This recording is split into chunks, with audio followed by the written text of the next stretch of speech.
ایک بات ایک دوست نے ایک دفعہ مجھے بھیجی، مجھے بڑی وہ حسین لگی۔ اس نے کہا کہ ایک شخص کا انتقال ہو گیا، وہ جب اس کو دفن کرنے لگے جنازہ پڑھ کے تو ایک آدمی نے اس کی چارپائی پکڑ لی۔ اس نے کہا اس نے میرا 45 لاکھ روپیہ دینا ہے، پہلے پیسے دو گے پھر دفن کرنے دو، پیسے دے دو دفن کر دو۔ 3 بیٹے بھی تھے تو جائیداد بھی تھی، سارا کچھ تھا۔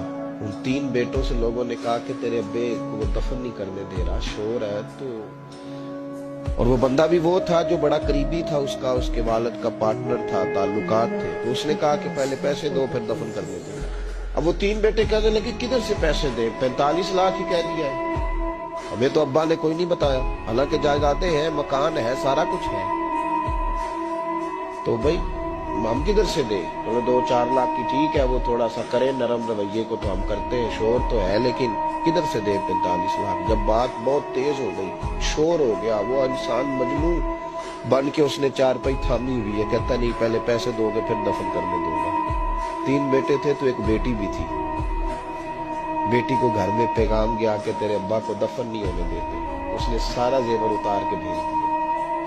اس نے کہا اس چچا سے کہو میرے ابا کے اس دوست سے جس نے قرضہ لینا ہے کہ یہ رکھ لے اور میں تھوڑے تھوڑے کر کے پیسے لوٹا دیتی ہوں، پر میرے باپ کو مرنے کے بعد یوں رسوا نہ کرے، اس کو دفن تو ہونے دے، میں ایک پائی دے دوں گی، میرا وعدہ رہا۔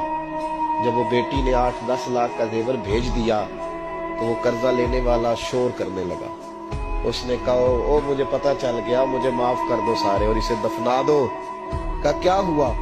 تو وہ کہنے لگا میں نے اس سے 45 لاکھ لینا نہیں تھا، میں نے دینا تھا، تو میں غور کر رہا تھا کہ اگر تو میں نے اعلان کر دیا نا کہ 45 لاکھ میں نے دینا ہے تو 110 نکل آئیں گے وارث کہ مجھے بھی دو مجھے بھی دو، تو میں نے یہ رویہ اس لیے اختیار کیا ہے کہ میں دیکھوں اس کا اصل وارث ہے کون۔